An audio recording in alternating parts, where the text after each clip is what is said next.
En disant ça, si vous êtes tous d'accord, je prendrai une motion pour adopter l'ordre du jour. Proposé par Russell, appuyé par Hector. Tous en faveur, indiquant en disant oui. Oui. Contre. Motion adoptée. Y a-t-il des items sur l'agenda qui pourraient vous mettre en conflit d'intérêt? Sinon, alors la 3 présentation 3.1 2015-2016 Audited Financial Statements. Paul? OK. Vous avez un copie des états financiers en avant de vous autres. Je fais le point que nous avons rencontré avec les états financiers, avec le comité d'audit ou le comité de vérification. Ça fait que je vais faire pas mal une high-level presentation. Je vais faire les points que moi je vois importants pour vous autres. Bien sûr, la raison que je suis ici, ça fait que si quelqu'un a une question n'importe quand... Attends. Il est on, mais ton micro travaille pas. Hello. Ça va été? Il travaille pas là? Tu crois ton micro. Peut-être l'avant. Ça, c'est là. Le Horsen, Just lift it Faut up. que je le hausse une Ouais. minute.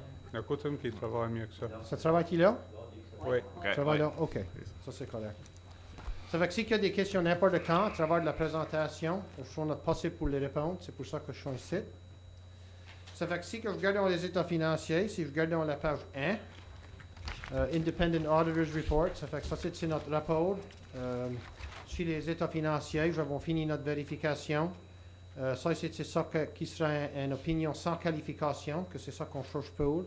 Ça fait que ça veut dire que nous n'avons rien trouvé en tour de faire notre vérification qui nous cause d'avoir des problèmes avec les états financiers lorsque nous pourrions pas mettre une opinion dessus sans qualification. Si que je viens à la page 4, à la page 4, voyons que ça c'est Consolidated Statement of Operations. Ça fait que ça c'est les opérations de la municipalité de Clare pour l'année. Pour l'année finie le 31 de mars 2016, nous avions un budget de 6,7 millions de pièces. En revenus, ça que nous avons fini avec, c'était des revenus de 7,1 millions de pièces. Les dépenses prévues à 6 473 avons fini à 6 454, puis nous avons fini avec un surplus pour l'année de 680 000 pièces. Quand on regarde le surplus, puis on regarde les détails, ça c'est après prendre de l'amortissement de 484 000 pièces. Ça fait que si nous n'avions pas pris de l'amortissement, notre surplus allait être autour de 1 164 000. Fait que ça c'est vraiment une bonne année. Un des gros chiffres qu'il y a là-dedans, c'est quand nous avons une subvention pour faire du capital, pour le travail que nous avons fait au Metegan Sewer. Il y a 606 000 pièces dans ce chiffre-là que nous avons eu en subvention. Ça fait que ça fait les états financiers, puis c'est pas de quoi qui est dans le budget. Fait que si on notre attention, si nous pouvons aller à la page 24,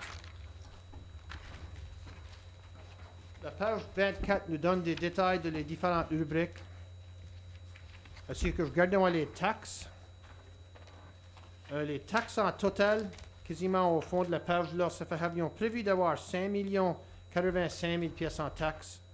Et puis vraiment, avons eu 5 085 000 pièces en taxes actuelles. Ça fait que on faisait le budget pas mal proche là, dans les taxes. Si que je regarde dans les changes, une affaire qu'on voit, c'est dans residential, dans les taxes des résidences.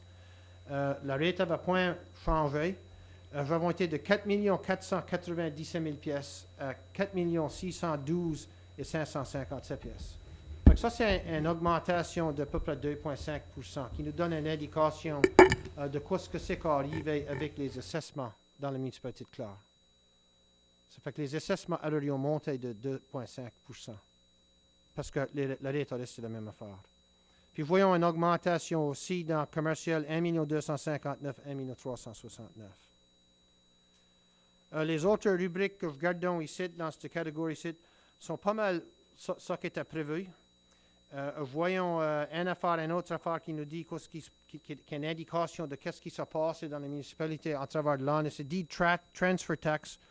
Nous pouvons voir que la Deed Transfer Tax a monté de 72 000 à 93 000. Donc ça, c'est une indication qu'il y a eu plus d'activité dans les municipalités d'un point de vue des transactions qu'il y a eu dans les années avant.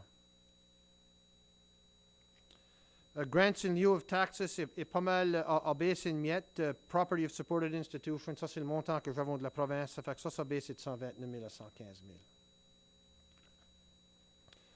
Je viens à la page 25. Nos landfill tipping fees à 283 000 pièces qui était prévu à 278. Nous n'avons pas de recycling sales ou tipping fees parce que la plainte que j'avions avoir été fermée. Allons voir que le montant que nous avons donné à Queens, mais ce que nous gardions dans les dépenses, était about 15 000 pièces de plus que ce que nous avons collecté. Ça fait que nous avons seulement été par en ordre about 15 000 pièces là. Other revenue from own sources. Nous pouvons voir que 462 000 pièces comparé à 353. Les charges qu'il y a là, puis les choses que nous avons dans les rentals, la plupart de ces 296 000 pièces là, c'est le Clare Health Center. Tourism, c'était point de quoi qui était prévu, mais nous avons collecté 20 000 pièces, 19 900. Ça, c'est le guide Doers and Dreamers. Cette année, on a en fait séparé les revenus qu'on collecte pour Recreation, ça c'était 21 000 pièces. Grand Fondo, avons dépensé avons eu un revenu de 71 000 pièces, puis Helen Walker avions des dépenses de près 86 000 pièces. Puis j'étais chanceux assez un matin d'écouter au radio CBC, puis écouter à Paul Émile, qui parlait bien de le Grand Fondo qui se passe ce week-end ici. Ça fait que d'un point de vue d'un vérificateur, je pouvais voir, il y a vraiment de quoi qui se passe. Ça fait que ça, c'était bien. Yeah. Actually, c'était vraiment formidable ce qu'il avait à dire le matin sur le radio. Unconditional transfers from other governments. Ce que voyons là, c'est notre municipal grant et comme prévu. Puis avons eu des grants, avons eu plus de grants que ce que j'expecte. Ils ont 80 000 pièces. Je pense qu'il y a 50 000 pièces là-dedans qui est un special grant. Et puis voyons et tout, avons eu une grant pour la Legion. Allons voir là ce qu'avons dépensé pas mal d'argent sur la Legion dans 2016. Conditional transfers, ça c'est le montant que je parlais à l'égard de COA, ça c'est 606 000 pièces.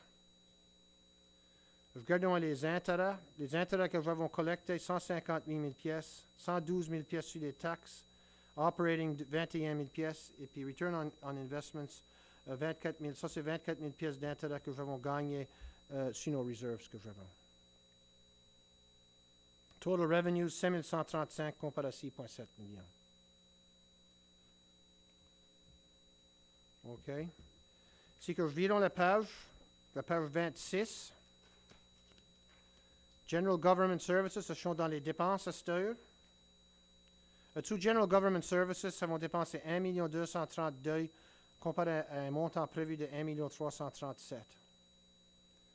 Ce que le Council and Committee Legislative nous a coûté à peu près 5 000 pièces de moins que ce qu'on avait prévu. Dans l'administration, voyons que nous avons vraiment une savings là. Nous avions prévu 676 000. Nous avons dépensé 593 000. Une affaire que voyons lorsque nous n'avons pas dépensé aussi tant d'argent dans cette rubrique-là, c'est qu'il y a des charges qui vont passer avec le staffing, puis ça ne va pas passer aussi vite que ce qui était prévu. Ça fait que c'est lorsque nous avons sauvé de l'argent. Puis voyons des savings dans pas mal de les différentes rubriques dans cette catégorie-là et tout. Ça fait que ça montre une miette good fiscal management dans ma mine.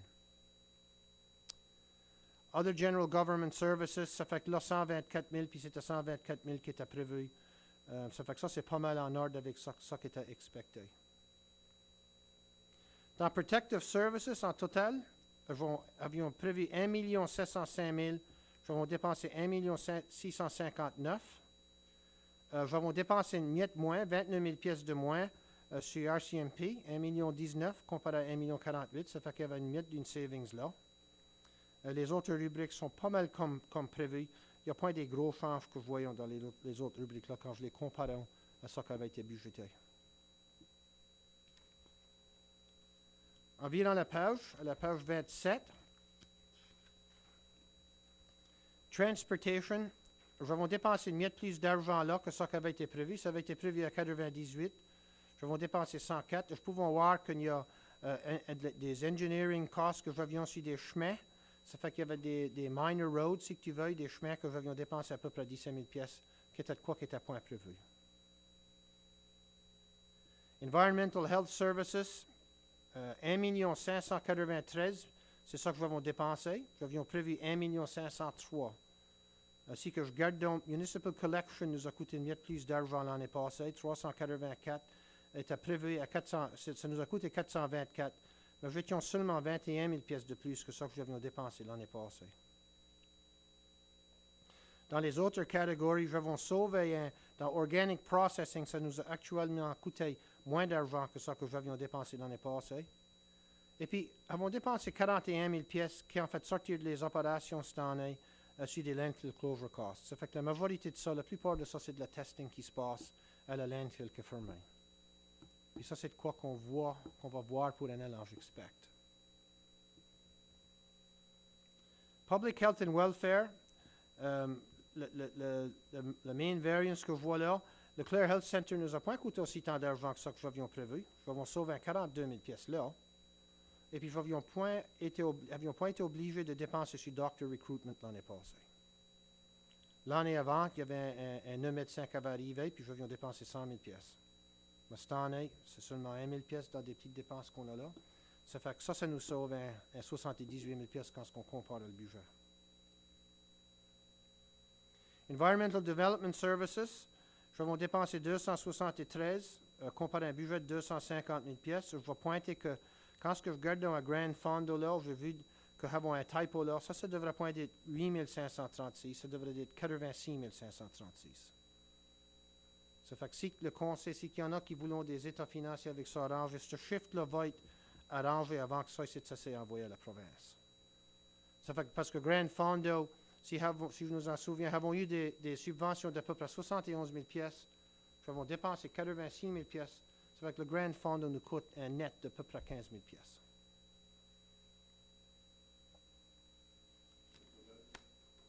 Ouais, le 8 536 que tu vois là devrait être 86 536. 73 est bien. Le 273 est bien. Le balance sheet, statement of operations, tout autre est bien. C'est seulement que c'est un rubrique là devrait être changé. Mais ça ne change rien d'autre dans l'état financier. Je vais le déterminer. Non, never mind. Recreation and Cultural Services, sur la page 28. Quand on regarde ces rubriques ici, la plupart des rubriques sont comme qu'on a prévu. Dans l'administration, voyons 96 000 pièces, mais comme que je l'ai dit plus tôt, il y avait un revenu que nous avons sorti. Ça fait que le net amount que ça a été dépensé est pas mal proche de ça qui avait été prévu, parce que quand nous autres avons sorti, dans il y a un montant de 21 000 pièces qui devrait aller contre le 296 000 pièces. Ça fait que vraiment notre net cost est à peu près 275 000 pièces, qui est moins que l'année passée, mais qui est mieux plus que ça qui avait été prévu à 249 000 pièces. Voyons aussi ici que la Clare Legion, ça fait qu'il y a eu pas mal de réparages qui ont été faits à la Clare Legion. Nous avions prévu de dépenser 40 000 pièces, nous avons dépensé 124 000 pièces. OK. Eco Park, nous avions prévu 70 000 pièces, mais on n'a pas dépensé ça qu'on expectait, c'est 35 000 pièces. Fait qu'en total, à cause de la Clare Legion, nous voyons lorsque dans cette catégorie, c'est 908 000 pièces comparé à 811 000 pièces. Transfers to other agencies, ça fait au début, le Yarmouth Air International Airport Corporation, nous devions 70 000 pièces. On a mis 30 000 pièces comme une dépense, comme que le conseil a approuvé, et puis il y a un autre 40 000 pièces qui reste, qui sera, je comprends, une partie des dépenses l'année prochaine. Ça fait que ça, c'est les revenus et les dépenses. Je ne sais pas s'il y a des questions à ce point-là.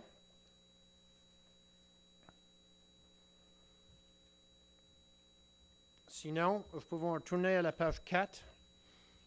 Ça fait que ça nous a donné le breakdown lorsque finissons avec un surplus annuel de 680 000 pièces. Si que je vire la page, ça fait que ça nous donne quoi c'est la position financière de la municipalité de Clare au 31 mars 2016. Puis vraiment, quand on regarde le chiffre qu'indique la position financière lorsque la municipalité se trouve, c'est vraiment cette net financial assets position-là. Et puis, ça, c'est pas mal en bonne santé avec un chiffre, moi, je pense, de 1 578 000 pièces. Et puis, si je regarde ce que nous avons fait l'année passée, en capitaux, nous avons dépensé à peu près 1 million de pièces. Nous avons dépensé 1 million de pièces sur le Metegan Sewer. Nous avons dépensé 35 000 pièces sur le Belleville Cove Sewer. puis on va dépenser 35 000 pièces sur un camion. Ça fait qu'après faire tout ça, nous avons seulement avoir encore augmenté notre position ici, notre net financial assets, par 60 000 pièces. Ça fait que moi, je crois que ça, c'est pas mal un bon signe. Tous ces sont dans bonne santé. Moi, je crois, ça veut dire, c'est ce shift-là qu'on gardera puis qu'on se comparera vraiment avec d'autres municipalités. Juste qu'on est comparé avec les autres, on était meilleur, on était average, on était moins mal. Je pense que ce shift-là, ça nous dit que je suis pas mal en bonne santé. Quand je regarde les autres rubriques ici, voyons que le total qu'on a en cash, qui est unrestricted, c'est 3,5 millions de pièces. Nos taxes vont monter, nos recevables de taxes vont monter de 405 à 488. Et puis ça, c'est une indication d'une des industries qui en fait d'avoir des misères dans ces années-ci que dans la municipalité de Clare. Ça, c'est dans... Enfin, Ça fait que ça c'est une indication qu'il y a des compagnies, des organisations qui vont mettre plus de difficultés à nous payer aussi vite que dans le passé.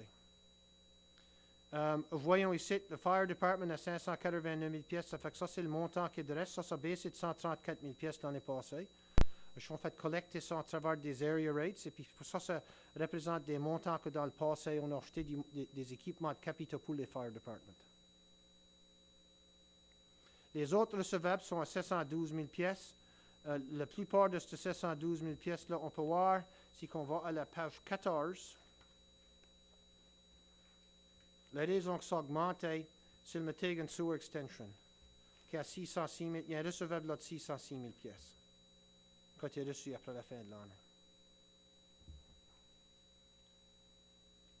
Ça fait que back sur la page 5, les autres montants que nous voyons, nous pouvons voir les payables sont hauts à cause qu'il y avait encore des outstanding montants qui avaient à faire avec le projet de capitaux, le Metegan Sewer.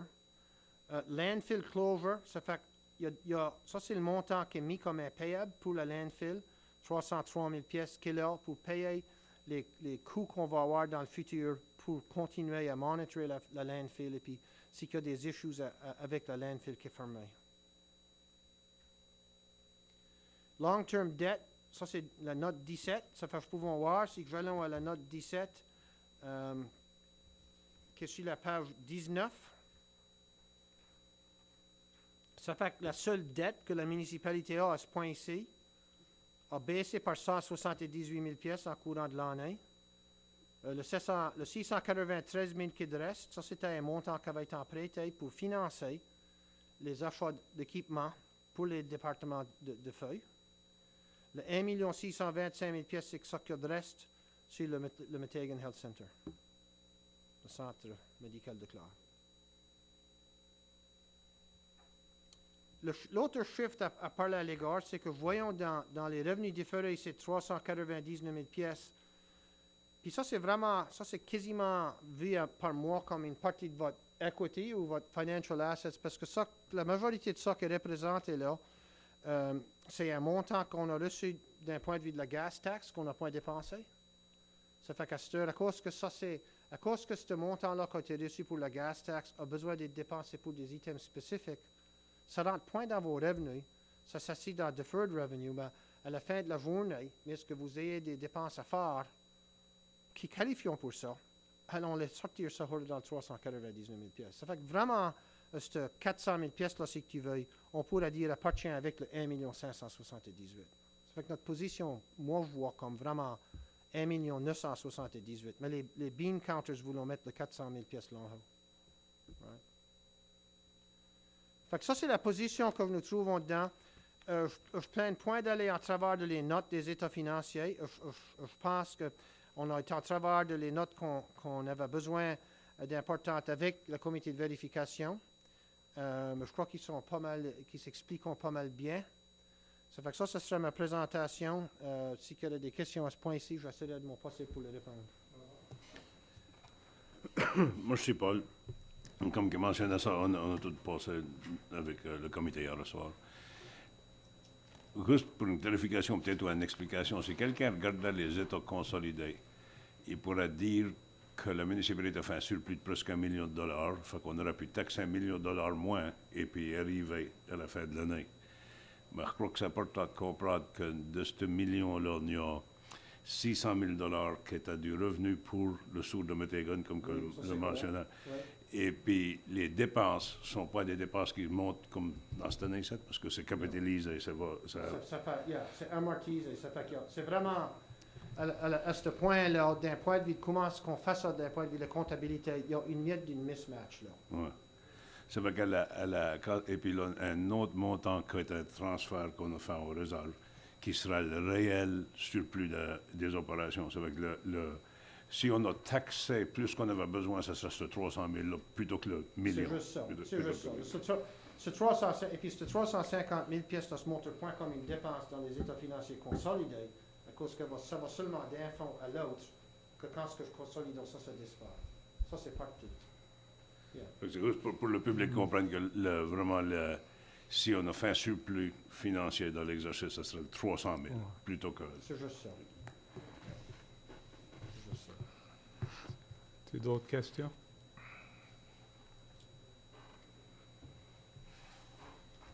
Stéphane? Non? Non? Il n'y a pas de questions. Je crois que quand on a un bon rapport, c'est souvent il y a moins de questions. Oui, c'est ça qui arrive. Je veux dire, c'est vraiment une bonne situation. Et puis, je veux dire, on est tout le temps en fait garder. On a besoin d'avoir un surplus pour pouvoir avoir des argents quand on les a besoin, quand ce que des projets d'infrastructure arrivent, comme que ça que M. Trudeau a fait faire, c'est joli, c'est. On ne peut point avoir des subventions sans qu'on ait de l'argent net de notre bord dans les projets. Ça fait que c'est nécessaire d'avoir une miette d'un surplus et des argents pour pouvoir participer dans ces projets-là. Puis c'est pour améliorer les services et ce qu'on a ici à la municipalité. Ça fait que c'est pour ça. Ça, c'est une. Tu sais, ça fait que c'est point vraiment, en fait. Taxer plus qu'on a besoin de taxer, mais c'est en fait faire sûr. On a besoin de faire sûr. Si qu'on a besoin si qu'il y a des gros projets qui non, puis que le gouvernement tout d'un coup a des programmes, nous autres avons besoin d'avoir notre partie pour mettre dedans. C'est un gros avantage quand ce qu'on-là, puis que d'autres municipalités sont peut-être pas dans la même position. C'est juste ça. OK. Si il n'y a pas d'autres questions, merci beaucoup pour la présentation. OK.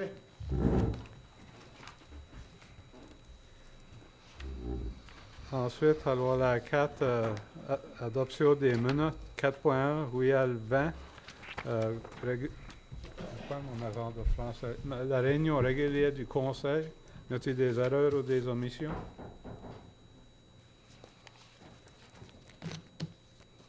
Sinon, ça parle d'une motion pour adopter les minutes du 20 juillet, proposée par Neil. Seconded by Danny. Tout ça en faveur, indiquant en disant oui. Oui. Quand? Motion adopté. 4.2, le 24 août 2016, session spéciale du Conseil. Y a-t-il des erreurs ou des omissions? Proposé par Lester, appuyé par Hector. Tous en faveur, indiquant en disant oui. Quand? Motion adopté. 4.3, le 7 septembre, réunion du comité du Conseil. Y a-t-il des erreurs ou des omissions? Moved by Danny, seconded by Russell. All in favor indicate by saying aye. Contrary, nay.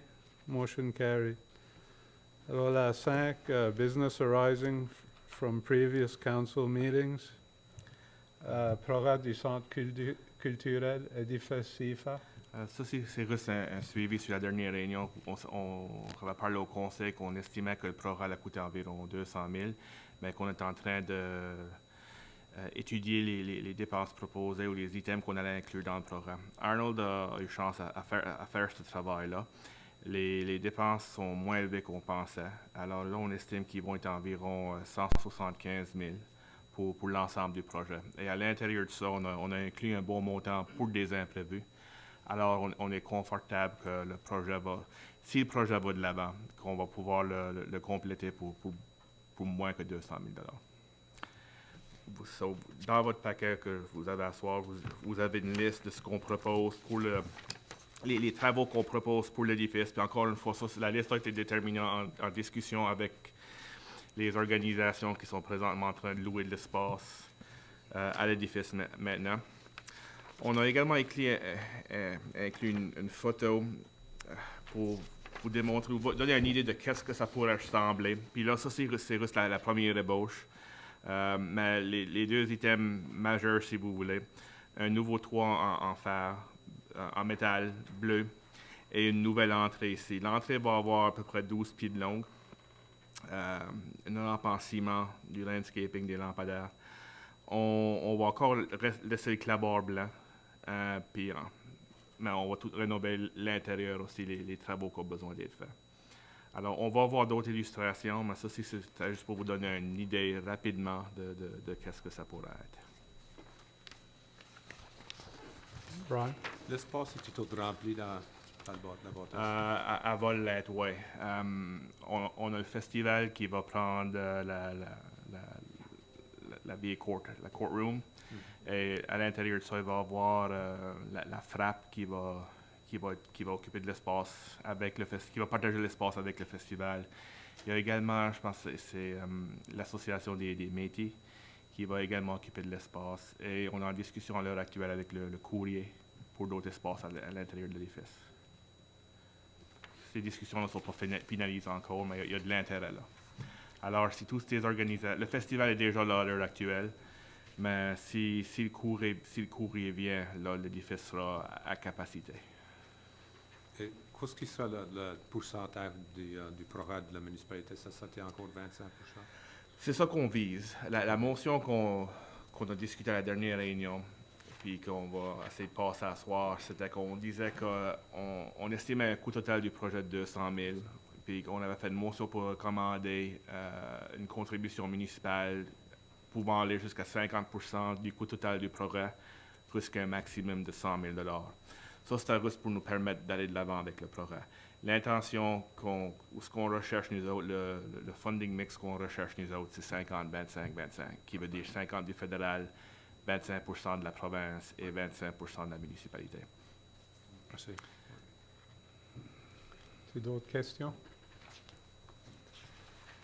Sinon, alors la 5.2, Société acadienne déclare monument des personnes noyées en mer. Ceci, c'est une lettre qu'on a reçue aujourd'hui de la Société acadienne de Clare. Puis je m'excuse qu'on ne l'a pas inclus sous correspondance parce qu'on n'était pas certain si on allait avoir la lettre à temps. Mais si vous me permettez, je vais juste la lire. C'est par rapport à l'emplacement du monument. Le comité ad hoc de la Société acadienne de Clare, qui œuvre depuis plus de 3 ans pour voir et ériger un monument des personnes noyées en mer, s'est réuni le 25 août 2016. À cette réunion, le comité ad hoc a discuté de la lettre reçue de la municipalité le 11 août 2016.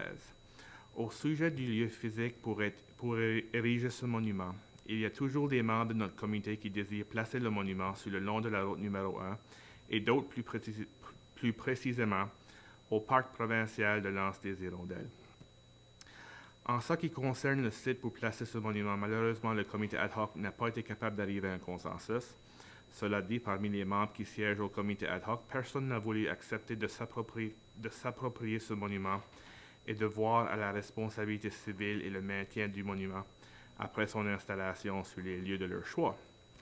Dans la lettre reçue de la municipalité de Clare le 11 août 2016, le comité ad hoc a su comprendre que le conseil municipal est prêt à s'approprier le monument des personnes de Clare noyées en mer et d'accepter la responsabilité civile et le maintien de ce monument si on est d'accord de le placer au site du phare au Cap-Saint-Marie.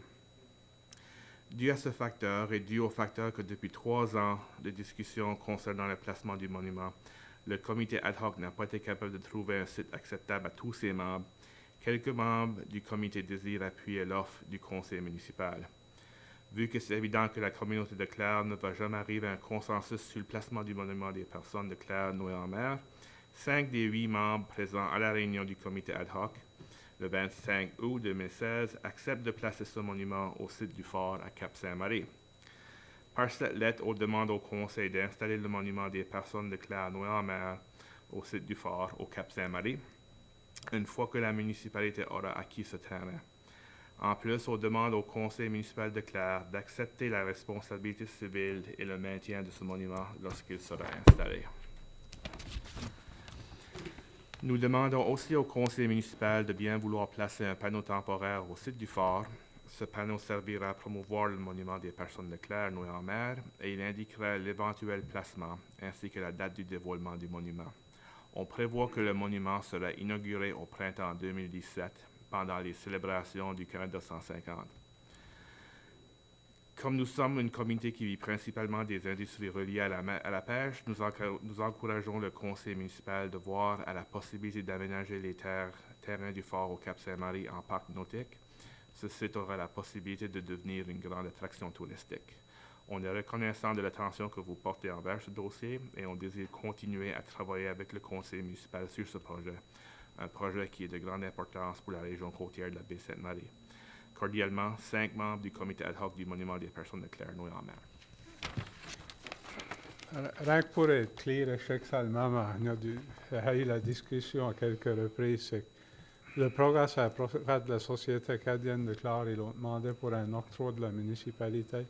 Le comité, c'était leur programme, il avait eu le droit de mettre le monument là ce qu'ils voulaient, mais du fait que le comité a aimé que la municipalité le prenne, nous autres, avec la recommandation du CAO, c'est qu'il faudrait que ça fasse sur un terrain municipal pour des réseaux d'assurance.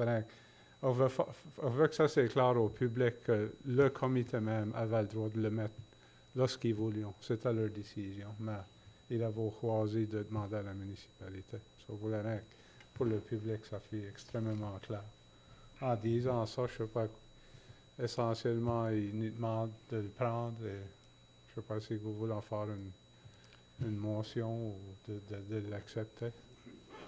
Je suis prêt à faire la motion qu'on accepte d'être les propriétaires du monument à long terme et que le monument soit placé à Cap-Sainte-Marie au fort, aussitôt que ce sera la propriété de la municipalité. Quelqu'un qui a pris ça? Appuyé par Brian. As-tu d'autres discussions sur la motion? Non? Sinon, tous en faveur, indiquant en disant oui. Quand? Motion adoptée. Ensuite, c'est 6, rapport du préfet.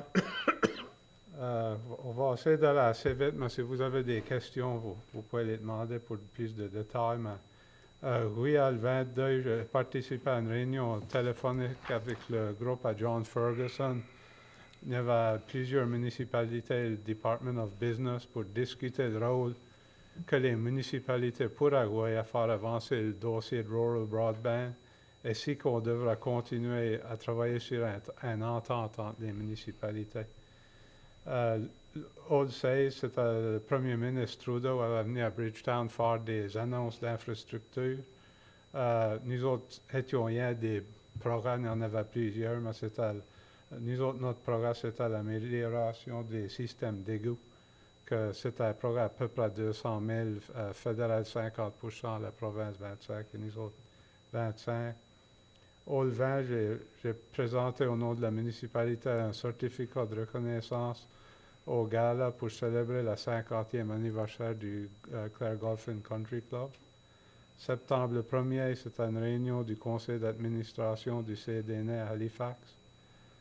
Septembre le 5, il y avait un dévoilement d'un panneau interprétatif pour la Société acadienne de Clare au monument de l'Odyssée pour commémorer la journée de l'ordre de la déportation qui était le 5 septembre 1755. Septembre le 7, j'ai fait une entrevue avec André Magny, qui est un pigiste pour le Franco-Presse. Il faudrait regarder quoi c'était qu'un pigiste, pour être honnête. C'est un freelancer. Pour parler à propos du réseau des villes francophones et francophiles d'Amérique, c'est 1 an plus tard, puis vous voulez voir si que la municipalité est encore impliquée là-dedans. Septembre 8, il y avait une autre réunion à Halifax avec le groupe à John Ferguson et le Department of Business une autre fois pour parler de Rural Broadband. Et je ne sais pas si Stéphane t'avait parlé en plus de détails dans ton rapport.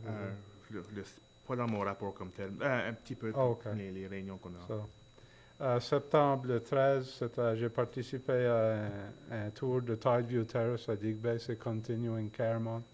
Ils ont une vraiment belle facilité. Et septembre le même jour, septembre 13, il y a une réunion du comité de recrutement de médecins à Weymouth. Et il prévoit une réunion publique là, à l'école pour basically un an plus tard pour aviser le public ce qu'en fait prendre place. Septembre 19, c'est à l'agréable de la Société acadienne de Clare et j'ai été dire quelques mots au nom de la municipalité sur Evelina. Ça c'est mon rapport en grande ligne. Sur Broadband, il y a eu comme 2 réunions, il y avait des réunions auparavant. Ça avance pas beaucoup vite à cause que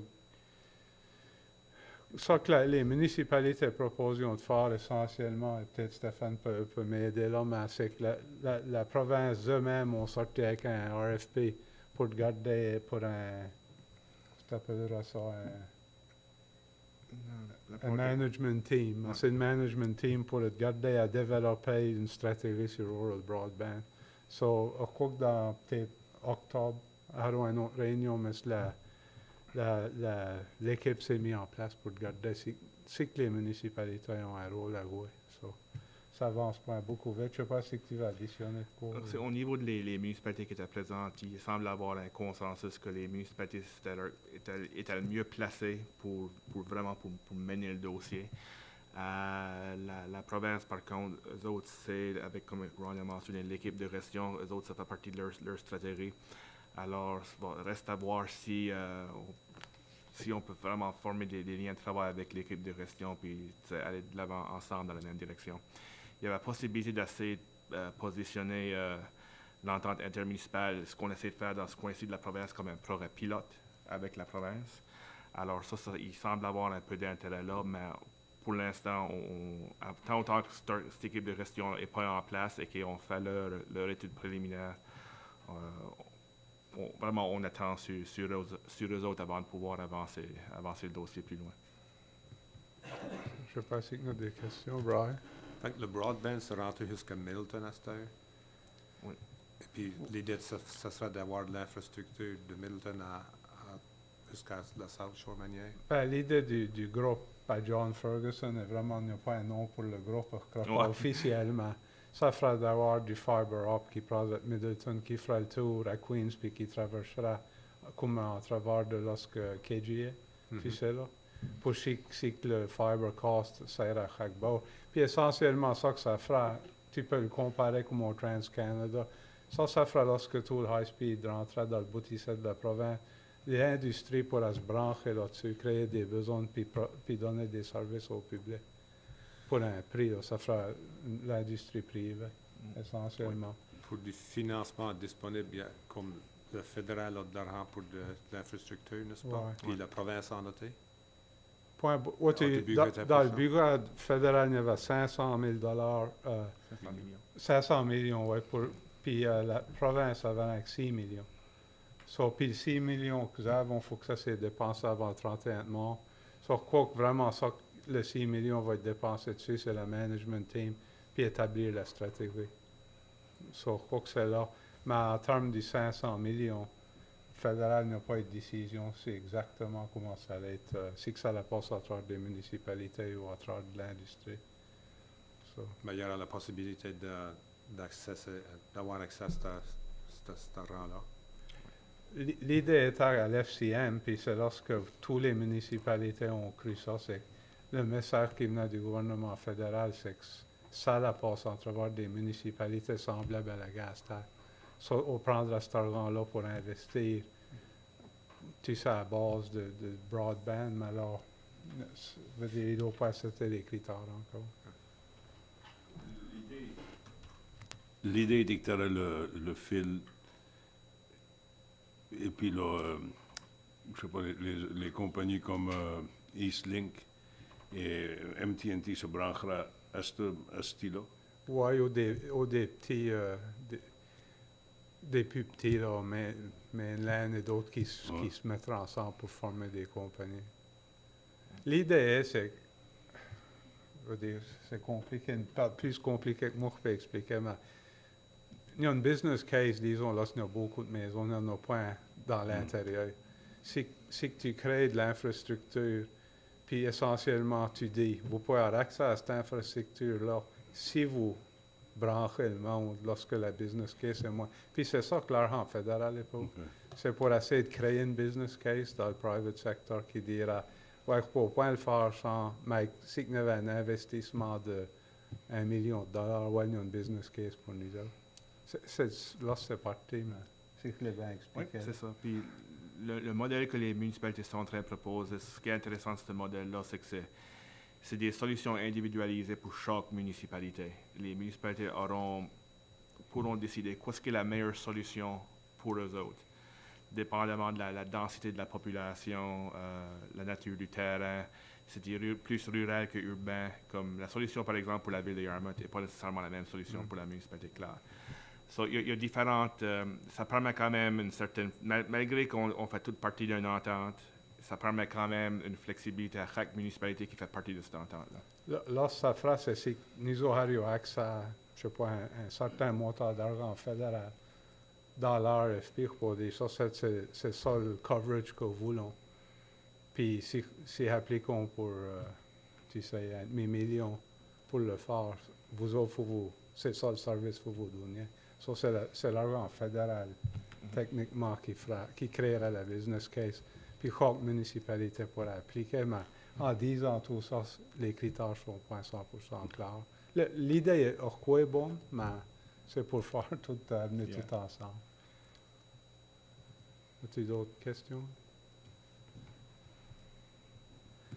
Ensuite, 7, je trouve mon agenda français ici.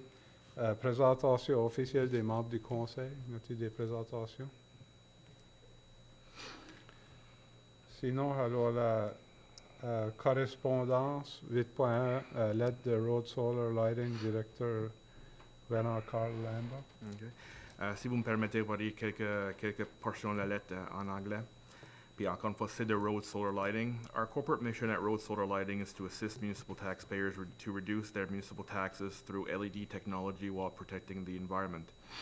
For that reason, Road Solar Lighting, RSL, distributes the latest LED street lighting products available, solar-powered LEDs, which are a leap forward in LED technology but less expensive than older traditional LEDs.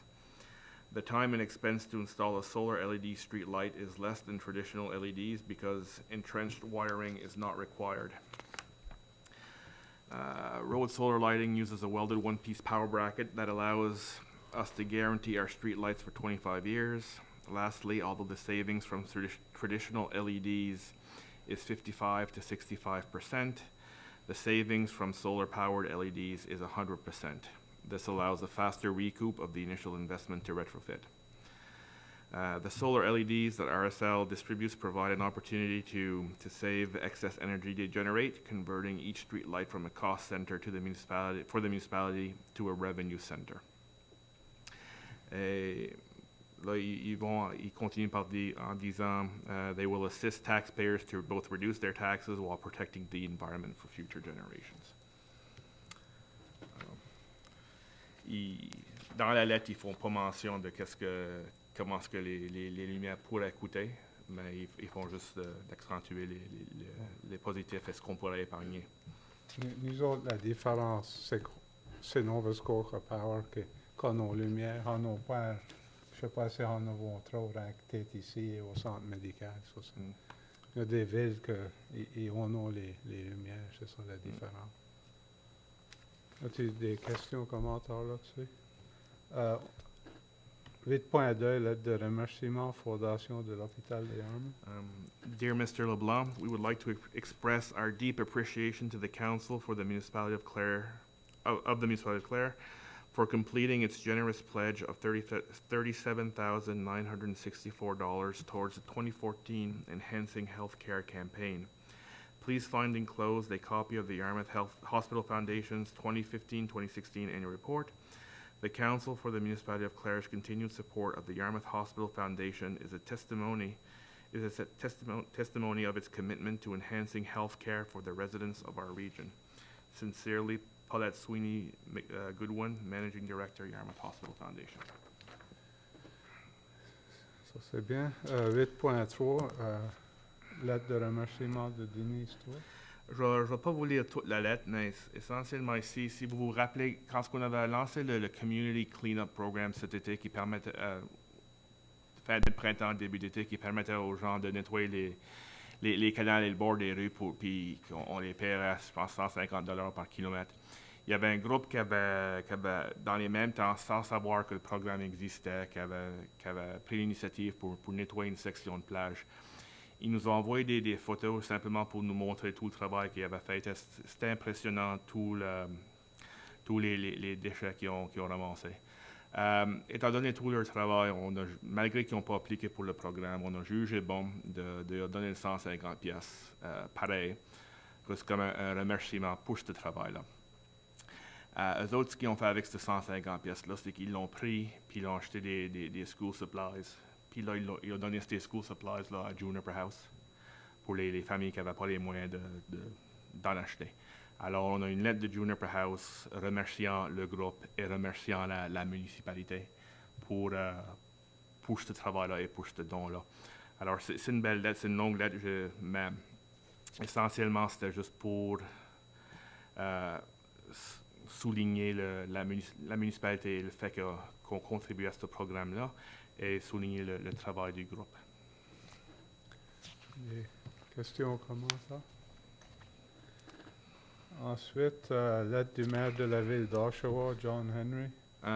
Ça, c'est une lettre que le préfet a reçue. Je ne vais pas la lire au complet, mais essentiellement, c'est une lettre que le maire de la ville d'Oshawa a écrite suivant l'annonce de General Motors Canada et le premier ministre Trudeau et la première ministre Kathleen Wynne de l'Ontario pour embaucher 1000 ingénieurs pour le développement des automobiles, des self-driving autonomous connected cars. À l'intérieur de la lettre, il souligne l'importance de l'industrie de la fabrication des automobiles, non seulement pour l'Ontario, mais pour l'ensemble du Canada. Qu'est-ce que ça peut créer en termes d'emploi et de retombées économiques pour toutes les communautés à travers le Canada. Et il nous demande pour une lettre de support. Pour qu'ils puissent soumettre à GM, Autoplex ou General Motors pour qu'ils puissent continuer la production d'automobiles dans la région et garder ces jobs-là à l'Ontario, mais également au Canada. Alors, cette lettre-là, de ce que je peux voir, ça a été envoyé à tous les municipalités, toutes les villes au Canada. Et on n'a pas répondu, mais la lettre nous a été envoyée à la fin août, et il reste à savoir si le conseil veut répondre.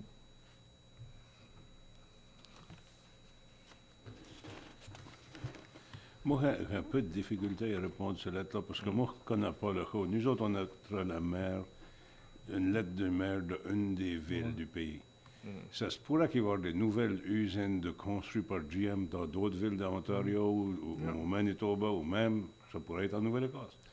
Mais nous autres, on est en train de dire que ça peut justement être Oshawa.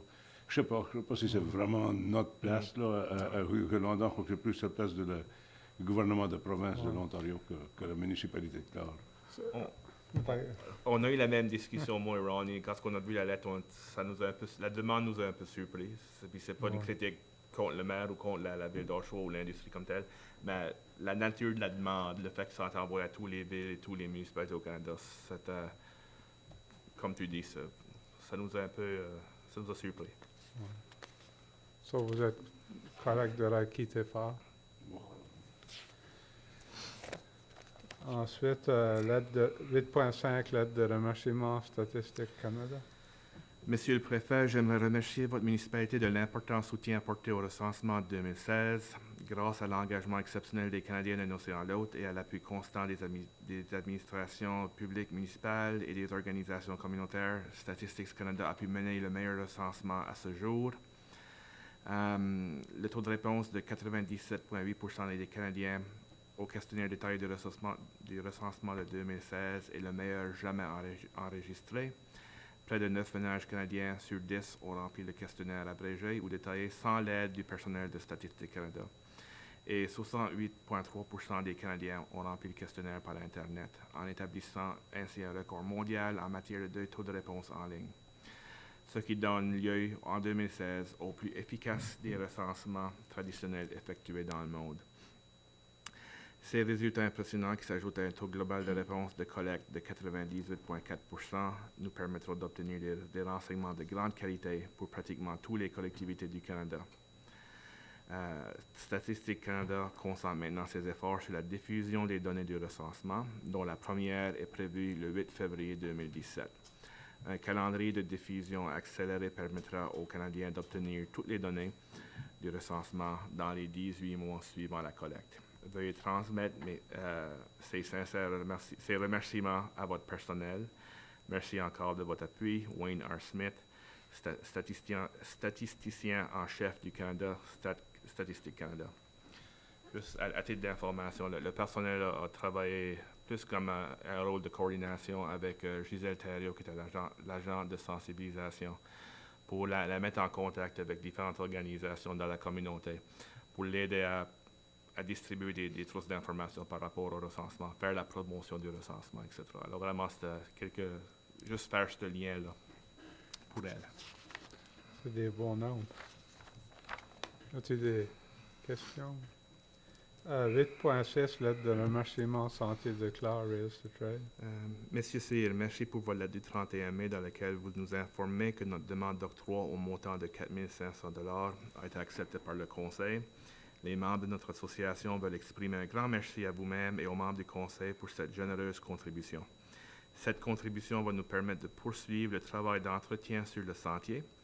Le sentier cette saison sera concentré sur 2 aspects: l'installation des ponceaux ou culverts à 2 localités et faire le nivellement ou grading d'une section du sentier. Soyez assurés que le sentier est bien utilisé et contribue énormément aux besoins récréatifs et au bien-être des utilisateurs. Veuillez agréer, M. Cyr, l'expression de nos meilleurs sentiments. Robert Atterio. Questions? Sinon, alors le rapport Stéphane? Merci. Le Meteghan Sewer Treatment Plant, le projet, les travaux sur le projet sont en train d'avancer tel que prévu. Jusqu'à date, il n'y a pas eu d'imprévus ou de difficultés imprévues. Tous les travaux, pour tout ce qui est du ciment, les travaux sont complets. Les travaux sur le terrain sont également complets. On a trouvé quelques déficiences mineures, mais ils ont déjà été identifiées et vont être adressées sous peu. Présentement, on est en train d'attendre sur un morceau d'équipement clé pour le projet. C'est vraiment, il me dit, c'est comme le cerveau du projet. C'est un Polymer Mixing Unit. C'est quelque chose qui nous vient de Bishop Water Technologies en Ontario et Scotiatech Fluid Services ici en Nouvelle-Écosse. On s'attend à avoir livraison de cette pièce d'équipement-là d'ici 2 semaines. Et une fois reçu, on estime pouvoir compléter le projet vers la mi-octobre. Alors, si tout va bien. Pour les vidanges, Garbage Collection, le nouveau contrat commence le 1er octobre 2016. La nouvelle compagnie Wasteco va avoir 4 employés qui travaillent ici dans la municipalité, et c'est 4 personnes de la municipalité de Clare. Je pense que c'est important de noter. La compagnie a également établi un compte à un garage local dans la municipalité pour faire l'entretien de leurs pièces d'équipement. Et ils ont également établi un autre compte avec un fournisseur pour de l'huile et de l'essence, etc. Quand je parlais aux propriétaires, ils m'ont dit qu'ils se sont déjà rencontrés avec leurs employés pour avoir un souper d'équipe pendant lequel ils ont pu discuter les routes à travers la municipalité. Qui vont être les mêmes routes qu'on a à l'heure actuelle, mais également la sécurité pas seulement des employés, mais du public, ainsi que le service à la clientèle. Il me rassure que c'est toutes des choses que les autres prennent au sérieux. Pour ce qui est le centre des anciens combattants, si vous vous rappelez, on a soumis une application à l'APECA pour faire la rénovation des salles de bain, ainsi que l'installation d'une enseigne électronique au chemin pour remplacer l'enseigne qui est là à l'heure actuelle. Comme la demande était soumise à l'APECA et on espère avoir des nouvelles, on me dit, d'ici quelques semaines. Le projet, c'est un amendement ou c'est un ajout à un projet actuel Le montant en question, c'est 110 000 juste à titre de rappel, et on demande 55 000 de l'APK, et la municipalité a déjà passé une motion pour contribuer l'autre 55 000, alors du 50-50. Le Grand Fondo qui se déroule en fin de semaine, à partir de hier, on avait 880 personnes de registrées pour l'événement des cyclistes. Et si on considère en plus les bénévoles qui vont nous aider qui nous ont aidés jusqu'à date avec toute la planification et en fin de semaine pour le déroulement, ainsi que les membres du comité organisateur, l'événement va regrouper au-delà de 1100 personnes dans la communauté. Alors, je pense jusqu'à date, ça a été un bon succès. Et encore, à titre de rappel, tous les hébergements ou les logements dans la municipalité sont tous remplis. On a également des gens qui sont à la Grand à Yarmouth, à la Digby Pines, ainsi qu'au Conference Center, mais je n'ai pas ces chiffres-là encore. Et la bed bank qu'on avait établie pour des gens dans la municipalité qui voulaient louer une chambre, louer un chalet, ça a été une grosse réussite pour nous autres aussi. Alors, le tout semble bien se dérouler jusqu'à date.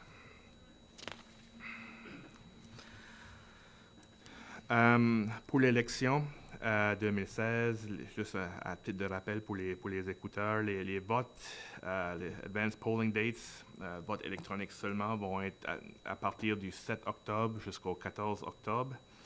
La journée de l'élection va être le 15 octobre 2016. À cause des acclamations, la journée de l'élection même, il va y avoir le nombre de bureaux de vote ou le nombre de polling stations va être réduit à 4.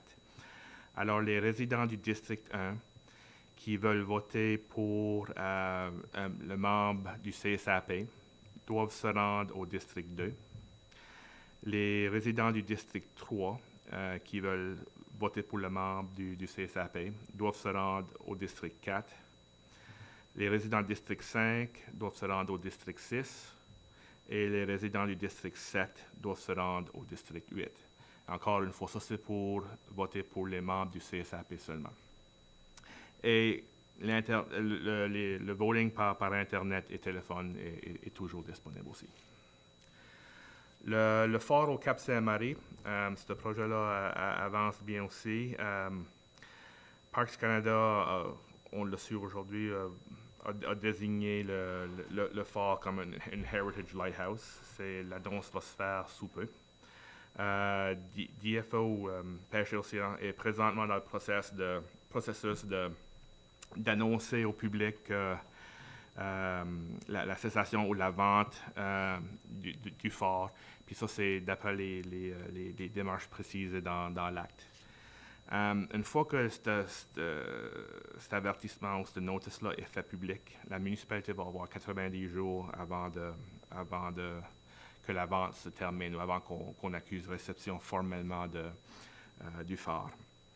Entre-temps, on est en train de travailler sur un projet avec l'APK qui va permettre à la municipalité vraiment d'élargir le cadre des travaux qu'on avait prévus pour le site. Présentement, on a 77 000 mis de côté pour les travaux au site. Ce qu'on prévoit faire, ceci ça a été en discussion avec les agents de l'APK, c'est de soumettre une demande à l'APK qui nous permettrait de doubler notre 77 000 alors, à 144 000. Alors, essentiellement, on cherche une contribution d'un autre 77 000. Alors, ça, c'est quelque chose qu'on travaille dessus à l'heure actuelle et on espère pouvoir avoir ça de soumis d'ici un mois. Pour le centre médical, Clare Health Center, les travaux avec le système de chauffage, ça avance bien. Tout l'ajustement des tuyaux à l'interne est maintenant fait. Tous les heaters ont été installés dans les docks. Il y en avait une quarantaine. Il y en a 39 qui ont été installés. Il y en avait une que c'était pas la bonne grandeur. Où ce qu'on voulait le mettre, ça ne marchait pas. Alors, on l'a recommandé. On espère l'avoir d'ici une semaine. Les électriciens ont commencé leur travail cette semaine, ainsi que les techniciens pour tous les systèmes de contrôle. Tout ça, ça devrait se terminer cette semaine. La semaine prochaine, vraiment, on est en train de regarder plus au niveau de la programmation des contrôles et vraiment commencer à faire le transfert de train aux employés municipaux pour le système. De là, la première semaine d'octobre, là, vraiment, on est en train de garder à la formation des employés sur le système. Alors, quand je dis des employés, Arnold, Gary et Janice à titre de gérant du centre médical. Et ouais, ça, c'est censé se faire la première semaine d'octobre. Alors, jusqu'à date, ça semble bien se dérouler. Et tout le travail se fait durant les heures de nuit. Alors, les opérations quotidiennes du centre médical, il n'y a pas eu d'interruption. À l'interne, le gros travail vraiment pour le mois d'août et le mois de septembre, c'était vraiment la vérification.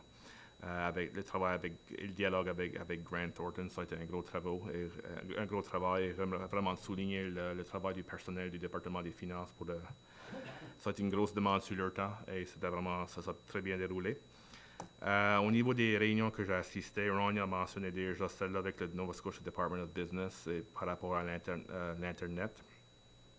J'ai assisté à une session avec Opportunities on the Edge, Portland to Yarmouth. C'était une session avec il y avait les maires, les préfets ainsi que les directeurs généraux locaux des différentes municipalités de la ville de Yarmouth ainsi que des représentants de Portland pour vraiment discuter d'une variété de différents items. J'ai eu chance d'avoir une session, c'était juste les CEOs ainsi que John Jennings qui est c'est lui qui gère la ville de Portland. Très bonne discussion. Je pense qu'il y en aura peut-être d'autres dans l'avenir. On va essayer de garder en communication, c'est un petit réseau informel. Beaucoup de discussions par rapport à l'importance du traversier et qu'est-ce que tout le sujet de pre-clearance aux douanes, qu'est-ce que ça pourrait dire pour Portland et pour nous autres. Également, une discussion intéressante sur l'Internet et qu'est-ce que ça représentait pour eux autres dans leur évolution en tant qu'une ville. Puis vraiment, pour lui, c'était c'est ça qui ça nous a permis de nous positionner comme un centre d'innovation. Alors pour nous autres, ça a été un outil inestimable. Puis eux autres, leur base speed à cette heure, c'est 50 megabits per second, que nous autres, on n'a même pas 5. Puis eux autres, ils sont en discussion avec Time Warner Cable à cette heure pour tripler ça dans pas longtemps. So vraiment, ça donne un aperçu de où est-ce qu'on est sur ce dossier-là par rapport à eux autres.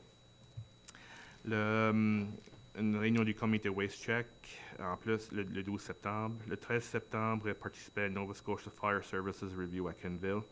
C'était de la bonne discussion. C'était juste, vraiment ce qu'on a soulevé de ça, c'est les trois thèmes principaux. C'est vraiment le funding, standards et le nombre d'organisations. Mais si on dit vraiment l'absence d'une base au niveau des standards, c'est ça qui est problématique. Au niveau du service, au niveau des équipements, etc., il n'y a rien qui existe. Alors ça, c'est Pomax Consulting, c'est eux autres qui ont été embauchés pour l'étude. Ils sont en train de faire des consultations ailleurs dans la province et ils vont nous sortir un rapport plus tard dans l'année. Le comité de recrutement des docteurs pour Weymouth, encore une fois, comme Ron a mentionné, le 13 septembre. On est encore en discussion avec les représentants du chemin de la Pointe-à-Major pour essayer de les aider avec le développement d'un chemin là. On s'est rencontrés le 14 septembre. Les discussions vont encore bien. Je m'ai rencontré avec le conseil d'administration des pompiers de Saint-Bernard le 15 septembre. Juste, il y avait un peu de confusion par rapport à ce qui se passait avec la caserne des pompiers qu'on va essayer de faire pour les autres, là, pour la Fire Hall. Les autres étaient un peu inquiets par rapport au financement et je pense que c'est juste qu'il y avait eu un malentendu. Mais tout est bien, ils comprennent la situation qu'on est dedans. Les autres vont continuer à faire leur travail par rapport à préparer pour qu'est-ce que besoin d'être fait à l'édifice, les travaux qui sont nécessaires, etc. Je me suis rencontré le 19 septembre avec les docteurs au centre médical. Et puis ça, c'est juste un suivi sur la discussion que j'avais eue plus tôt cet été pour continuer le dialogue, voir qu'est-ce qu'on peut faire pour améliorer au niveau opérationnel, gagner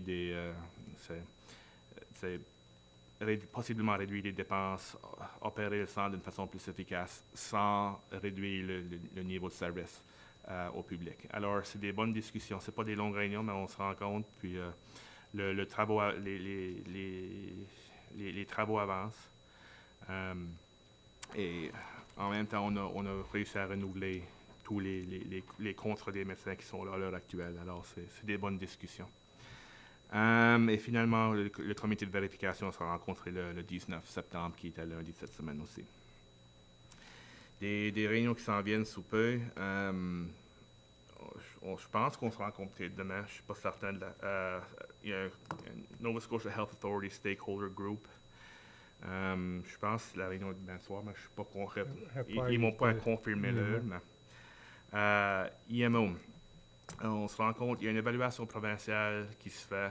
Alors, nous autres, on rencontre Marc Brousset et moi-même. On rencontre l'évaluateur de la province le 26 septembre, qui est lundi prochain, qui est c'est pour faire une évaluation de notre plan. Il y a l'AGA du REN, qui est le 27 septembre à Yarmouth. Le 28 septembre, il y a une AMA Regional Meeting, Association of Municipal Administrators, ici à la municipalité. Et finalement, le 29 septembre, le Highway 101 Task Force se rencontre à Digby. Alors, ça, c'est mon rapport. C'est des questions?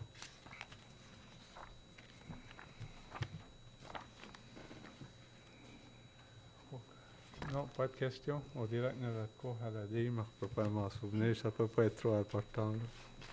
Alors, la 10, rapport des comités, rapport des permis de construction. Danny, do you have a report on building committee? There was 21 permits issued for $392,000 worth of construction. And of August of 2016, there was 22 permits for $905,000. So it was down. It was up this year in August, but for the year, we're down about $600,000, I would say. Des questions? Ensuite, 10.3, Police Advisory, Neil. Oui. Le comité s'est rencontré le 12 septembre, lundi passé, avec moi et conseiller Hector Thibault et 3 membres du public et le sergent Holmes. En détail, je ne vais pas aller trop en détail, mais juste des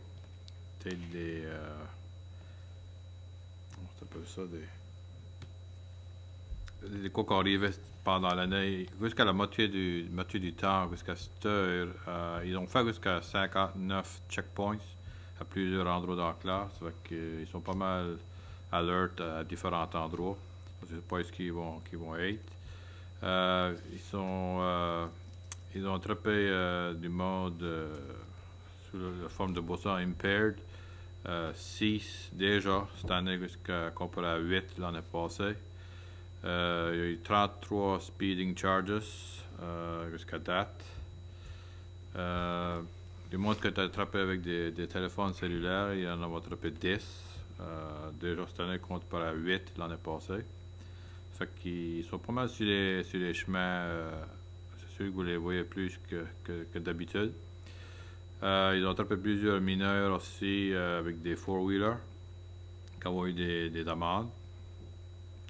Cette année, l'année passée aussi, ils ont été, mais ils vont aller à l'Université Sainte-Anne pour parler avec les internationaux qui ont des voitures et expliquer comment ça travaille dans le clair, parce que des fois, ils n'ont pas d'assurance, ils n'ont pas de plaque sur leurs autos, toutes ces choses-là. Ça fait qu'ils vont aller leur parler sur des différentes choses pour ça. Aussi, il y avait des property crimes sont réduits. De l'année passée, il y en avait 79. Jusqu'à maintenant, il y en a 51. Ça diminue un peu. Les vols, comparé à l'année passée, la moitié, il y en avait 29. Il y en a eu 15 qui ont été rapportés. Ça fait que, il faudrait toujours dire que le gars qui les a attrapés l'année passée, qui était à Saint-Jean, Annapolis et beaucoup de Digby County, est encore en prison. Ça réduit beaucoup le crime. Aussi, une autre chose, c'est qu'ils s'avaient rencontré à Digby des réunions pour de discussion avec Digby, Clare, Yarmouth, la VRC. Il va y avoir une autre réunion qui va se passer à l'automne. La discussion va encore se passer sur ça.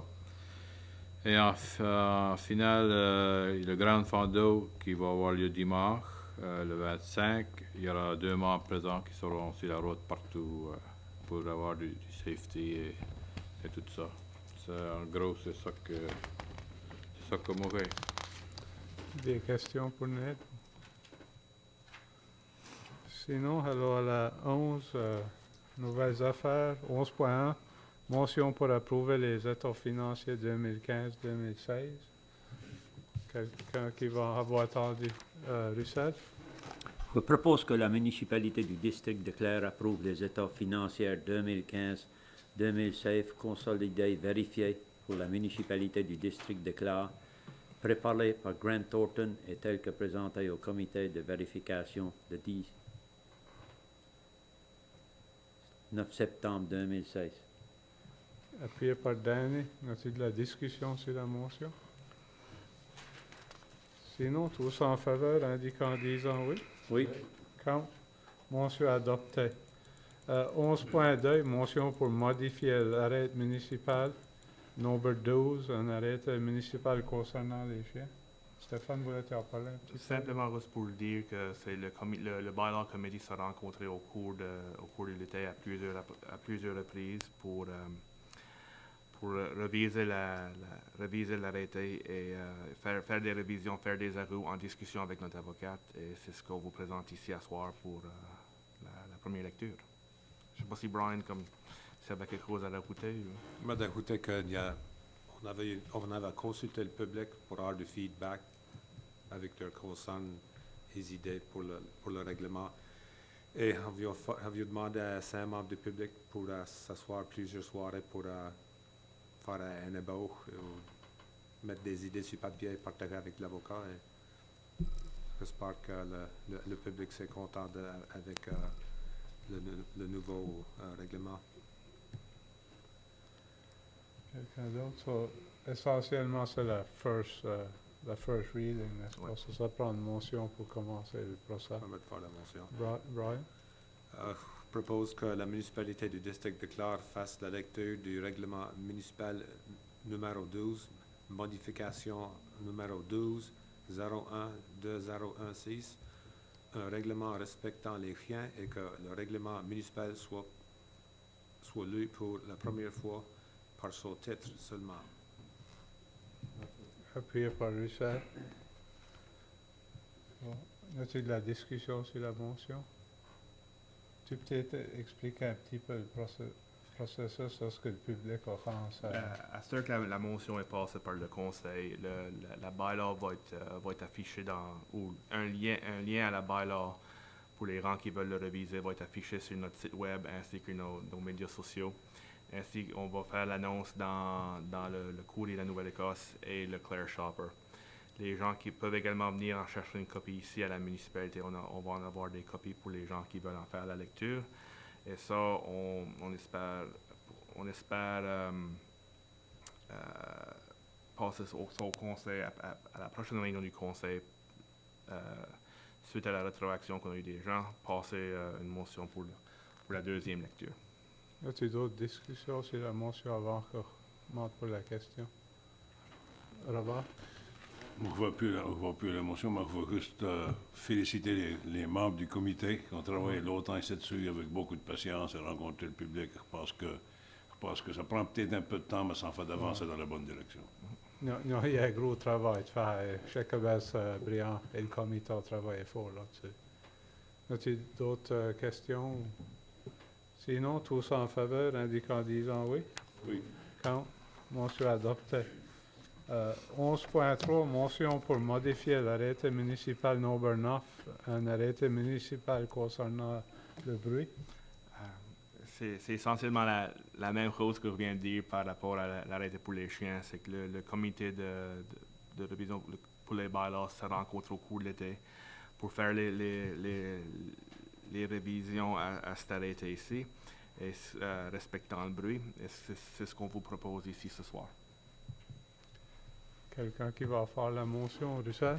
Je propose que la municipalité du district de Clare fasse la lecture du règlement municipal numéro 9, modification numéro 9-01-2016 un règlement respectant le bruit et que le règlement municipal soit lu pour la première fois par son titre seulement. Quelqu'un qui appuie ça? Appuyé par Hector. Y a-t-il de la discussion sur la motion? Ça va être le même processus que C'est différents expliqués. Exact même processus. Ouais. On va l'afficher dans les médias locaux ainsi que sur notre site web et notre page Facebook pour les gens qui veulent la consulter et certainement on invite le public à nous offrir leurs commentaires. Y a-t-il d'autres discussions? Brian? Ça vaut-il la peine de faire annonce sur CIFA ou... Je sais pas. On pourra, il y en a qui nous en On peut. parlent. Ouais. C'est que c'est le désir du conseil. Pas que le Pour plus, attraper plusieurs Ouais. plus de public. je crois que le plus de personnes qui savent qu'ils ont l'opportunité de s'exprimer, le mieux que c'est. Y a-t-il d'autres discussions sur la motion? Sinon, tous en faveur indiquant en disant oui. Quand? Motion adoptée. 11.4, octroi pour les organisations, les réunions filiales 52. Je ne sais pas si tu veux parler là-dessus. Alors, c'était juste pour offrir un petit suivi au conseil. La raison qu'on ne vous le présente pas ce soir pour une motion officielle, c'est qu'on n'a pas eu chance de consulter avec le groupe encore pour monter un dossier, avoir quelque chose par écrit. On a encore l'intention de le faire. C'est juste qu'on n'a pas réussi à le faire encore. Alors, si on réussit à communiquer avec le groupe, on espère pouvoir présenter ça à la prochaine réunion. Vous êtes toutes bien avec ça? Puis ça, à titre de rappel, c'était juste 5 000 Ouais. une contribution jusqu'à 5 000 sous Grants to Organizations pour la réparation des 3 tables. Oui. Puis c'est une motion du comité, une motion pour recommander au conseil, du comité du conseil, puis ces motions-là, c'est des recommandations, ça c'est pas nécessairement officiel avant que le conseil les adopte. Ensuite, 11.5, motion pour accorder plus de flexibilité aux employés concernant leur pension. Ça, c'est si vous vous rappelez à la dernière réunion, on a eu la discussion par rapport à la gestion de la pension des employés et plus spécifiquement la manière dont la contribution municipale est gérée ou investie. Suite aux discussions avec la compagnie qui gère présentement la pension, qui est Maritime Wealth, ainsi qu'un autre fournisseur dans la région, RBC, les deux nous ont dit la même chose, que on devrait permettre plus de flexibilité aux employés de décider comment la contribution ou la portion municipale est gérée, dans quoi est-ce qu'on l'investit. Ça permettrait aux gens d'investir selon leur situation financière individuelle, selon leur propre tolérance de risque, etc. Les deux firmes avec qui on a consulté nous ont tous deux dit les mêmes choses. Et alors, en discussion avec le personnel dans le département des finances, c'est ce qu'on vous propose ici ce soir, c'est pour nous une motion officielle pour nous permettre de faire ça. Et pour les employés qui souhaitent changer comment est-ce que leur portion est présentement investie, ça va se faire en discussion avec la firme qui gère la pension. Alors, tout va se faire en discussion avec des experts dans le domaine. Et pour les employés qui souhaitent juste garder le statu quo, les choses comme ils sont à l'heure actuelle, ils peuvent faire ça aussi. C'est complètement à leur discrétion. Robert? Complètement d'accord avec le principe. La seule difficulté peut-être, c'est la motion, la manière qu'elle est rédigée. Okay. Je ne sais pas s'il y a une raison qu'elle est rédigée dans ce sens-là, mais c'est qu'elle est dans le sens que la municipalité accorde la flexibilité à ses employés. Mm-hmm. Mais ce n'est pas défini comment le faire. On pourrait-il dire que ce serait mieux si la municipalité dirige à son personnel d'accorder la flexibilité aux employés. Et puis là, le directeur général peut faire les modifications qu'il a besoin au fur et à mesure que ça avance, sans revenir pour une motion de précision de conseil. D'accord, OK. So, peux-tu répéter ça, Robert, hein, pour faire On va sûr? peut-être le répéter en anglais pour faire une note là. Merci. I move that the municipality of Clare direct its senior staff to provide flexibility to its employees as it relates to their pension by giving them control over the investment allocation of the employer contribution in addition to their member contributions within the bounds of provincial and federal regulations and laws.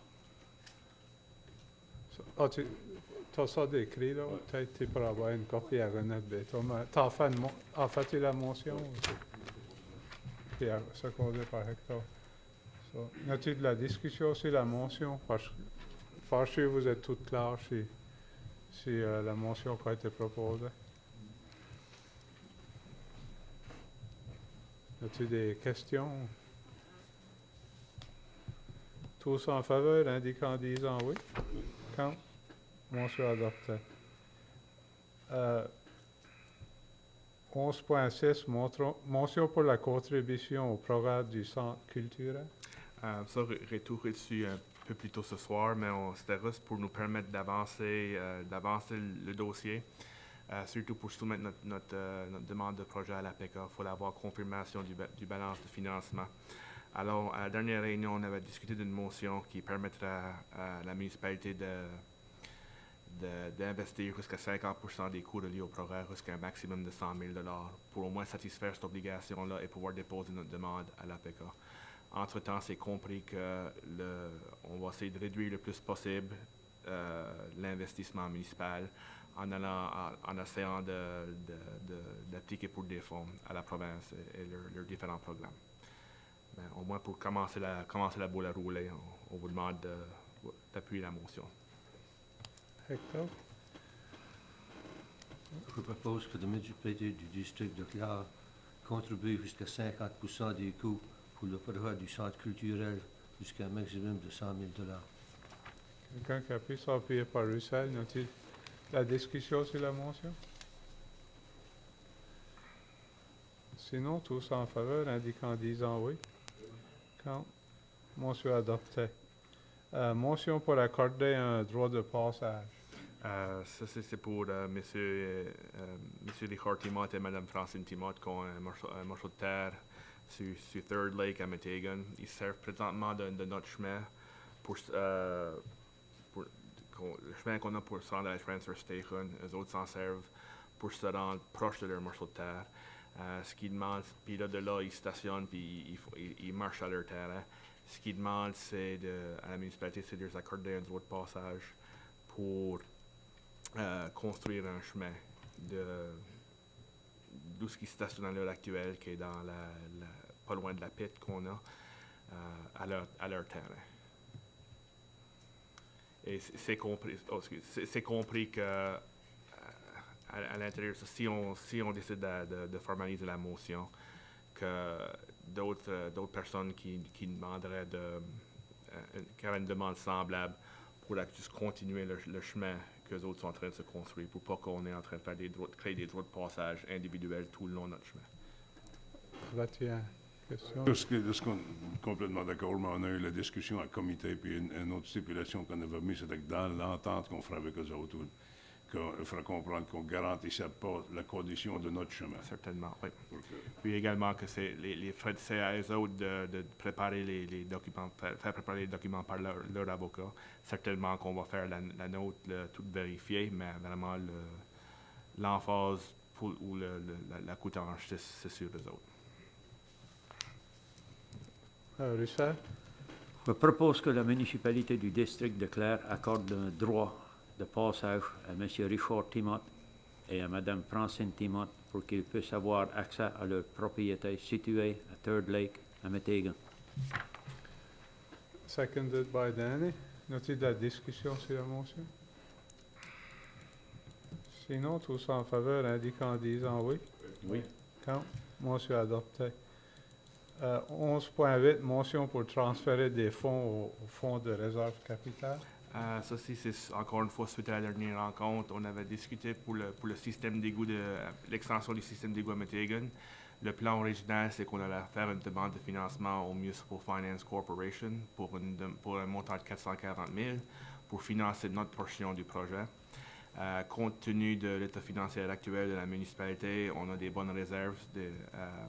Alors la discussion a eu lieu au conseil pas emprunter cet argent-là, mais plutôt de payer ou de financer notre contribution avec l'argent qu'on a présentement en réserve. Alors, cette motion ici nous permettrait de faire ça, de transférer les fonds de notre capital reserve pour mettre en vers le projet. Et ça nous permet également d'envoyer un avis au Municipal Capital Borrowing Board pour lui laisser savoir qu'on n'a pas l'intention d'aller de l'avant avec le prêt. Danny? I'll make the motion, and the motion makes perfect sense to do what we're doing, so. Yeah.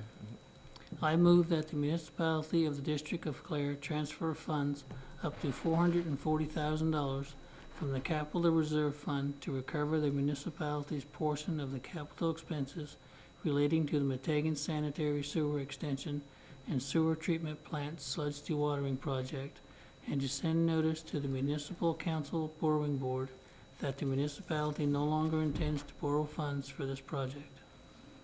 Appuyé par Hector. Y a-t-il de la discussion sur la motion? Sinon, tous en faveur indiquent en disant oui. Oui. Quand Yep. motion adoptée. 11.9, motion pour appointer les vérificateurs pour l'année fiscale 2016-2017. Ça, c'est pas mal straightforward. Neil?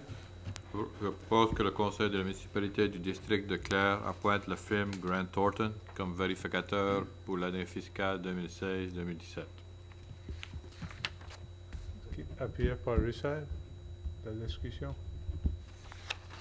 Tous en faveur indiquent en disant oui. Quand motion adoptée.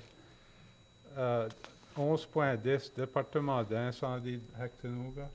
Là, tu commences. Puis Je peux certainement commencer. J'ai été approché par Ralph Saunier du département des incendies. Le groupe est en train de regarder où aimerait se construire une nouvelle caserne, une nouvelle fire hall. Comme vous savez, présentement, à cette heure, ils sont sur de la terre qui est louée.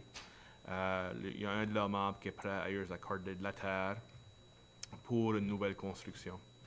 Alors, Ralph est venu nous voir pour qu'on présente ça au conseil pour avancer le programme. Quand merci avec, j'ai expliqué qu'il y a quand même un processus à suivre.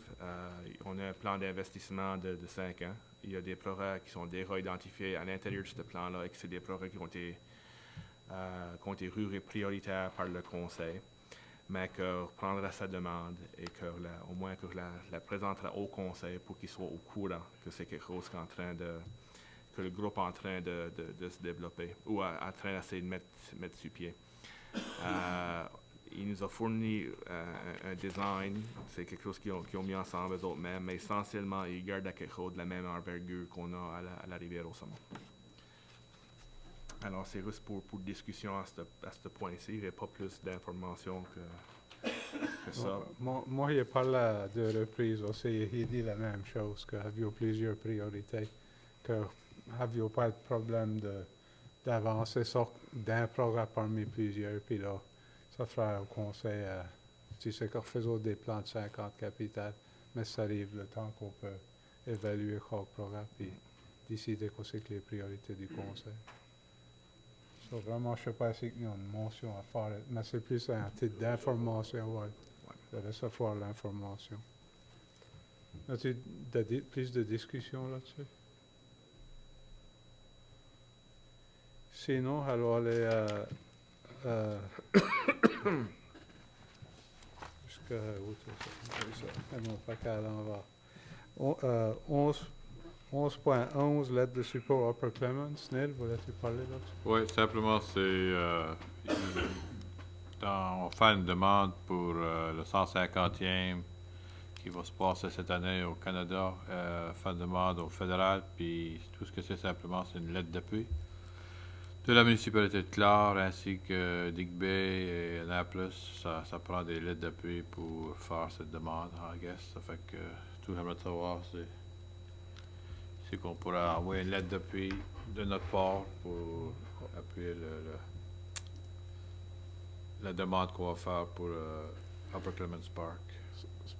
As-tu des détails sur...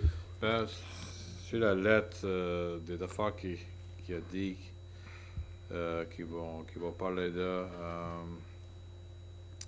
c'est-à-dire the unique wooden roller coaster, its replica of iconic True Barn, its Vanderleen Trail, etc. Historical and cultural background of UCP property that relates and interacts with the history of the region. Example, the Mi'kmaq, Acadian, and English communities. The trail will be comprised of a set of 12 bilingual panels of Heritage Educational Center. So c'est de mettre des choses dans le parc partout qui vont être éducationnelles, I guess. As-tu un sens du scope du projet, comme que est-ce que... Je sais pas comment est-ce qu'ils demandent. C'est le seul des points. Mais je peux find out. Ouais, ça sonne pas comme un gros projet, là. Non, c'est pas une grosse demande, je pense pas. Je sais pas comment voulez-vous l'appuyer en principe, mais avoir les détails avant d'écrire la lettre, ou c'est que le désir du conseil? Robert? Le seul temps qu'on a un problème avec, c'est qu'on dise que c'est une priorité pour la région dans le financement de ces projets-là. Ouais. Mais si c'est un projet parmi d'autres, ou que notre lettre dise que le Upper Clemens est important pour Ouais. le tourisme et la récréation du sud-ouest de Nouvelle-Écosse, ça, je suis complètement Ouais. d'accord. Il fait envoyer plus de détails, So- peut-être à Stéphane. Alors, en principe, adopter une motion pour écrire une lettre de support, mais il faut avoir les détails avant. Ouais. Donc, dire, rien que pour faire sûr, par nous autres, avec la Société Acadienne de Clare, vous allez soumettre une demande? Nous autres, Oui, peut-être, ça n'aimerait pas des, en Ouais. fait, OK. so, voulez-vous faire une motion qui est spécifique à peut-être par où est-ce qu'on voulait faire l'autorité à Stéphane, Brian? Si c'est de quoi qui ne presse pas, on pourrait-tu pas préparer une motion pour la prochaine réunion, du 26? Je crois qu'il y a une date limite et tout, là. C'est Stéphane qui m'a envoyé un email. Il faut qu'il y ait une date limite, je sais pas si c'est avant la fin du mois, je suis pas sûr. Ouais. Mais j'ai envoyé back une réponse puis qui nous informe avec plus de détails. Moi, je suis d'accord qu'on donne permission au préfet, à consultation avec le conseiller, de faire cette lettre-là. Aussitôt qu'on est assuré qu'on n'est pas en train de dire que c'est la priorité pour la région, Ouais. que ça ne coupe pas la chance de la société Ouais. acadienne d'avoir des programmes, des choses Ouais. comme ça. Et on laisse ça au jugement du Ouais. préfet. Ben ouais. So, t'as fait une motion. Quelqu'un appuyé par Russell, il y a toujours discussion sur la motion. Sinon, tout ça en faveur indique en disant oui. Oui. Quand? Motion adopté. 12 sessions huis clos, n'avons pas d'item pour le huis clos. Date et heure de la prochaine réunion régulière du conseil, seulement le 19 octobre, mais la loi ne permet pas d'avoir une réunion sur le 19. Le plus tôt que pourrions l'avoir, c'est le 26. Je ne sais pas si tu veux en parler un petit. On a parlé avec Pam, n'est-ce pas? Oui, on a confirmé que, que le plus tôt qu'on pouvait l'avoir. Il fallait laisser 10 jours après la journée de l'élection pour s'il y avait des recounts ou d'autres items de même adressés. Alors, le plus tôt qu'on pourrait l'avoir, c'est le 26. Alors, ce qu'on proposait, c'était peut-être avoir pousser la réunion du 19 au 26, avoir la cérémonie pour swearing-in, là, les nouveaux, les membres du conseil. De là, peut-être une petite pause pour prendre quelques photos du nouveau conseil. Et ensuite de là, passer à la réunion régulière du conseil. Une des questions, moi, je me demandais, puis ça va être, il ne va pas avoir beaucoup de francs, c'est un point, parce que mais comme le fait que tu te fais inaugurer, ou je ne sais pas quoi c'est que le terme tu veux te servir. Oui, assermenté, puis là, juste après, tu sais, ton réunion, je ne sais pas si c'est trop vite pour... Ouais. De juste avoir les items sur l'agenda qui sont nécessaires. Ouais. C'est ça. S'il y a rien qui est nécessaire ou rien qui peut quelque chose qui ça peut être remis à la prochaine, on pourrait peut-être faire juste la cérémonie d'assermentation. S'il y a puis de laisser nouveaux ça. conseillers, ça donne chance d'avoir une orientation avec eux autres. Exactement, oui. So, vous êtes tous d'accord que ça fera le 26, c'est que pire que les items absolument nécessaires.